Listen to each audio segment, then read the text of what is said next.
En octobre dernier, le verdict est tombé pour Nicolas Bedos. Il a été condamné à 1 an de prison, dont 6 mois fermes à purger sous bracelet électronique. Le tribunal a ajouté une obligation de soins addictologiques et psychologiques. Pour rappel, il était accusé d'agression sexuelle par 2 femmes en 2023.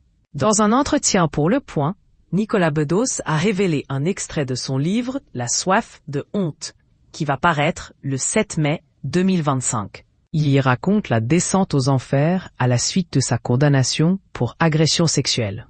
Pendant cette période, il allait également devenir père. Cette affaire d'agression sexuelle a vu le jour quand il allait devenir papa. Tout ça a éclaté au moment même où j'allais devenir père. Le plus grand chamboulement de ma vie, au milieu du pire chaos, explique Nicolas Bedos dans une interview accordée au Point ce mercredi 30 avril. Dans son ouvrage, le réalisateur Nicolas Bedos revient sur la préparation de l'arrivée de son bébé. En fin de matinée, Pauline est rentrée avec un sac rempli de livres de conseils parentaux prescrits par sa mère et quelques amis. Il y a quelque chose de grotesque dans l'idée que tu t'apprêtes à élever un enfant, alors même que certaines personnes te qualifient de monstre sur les réseaux sociaux.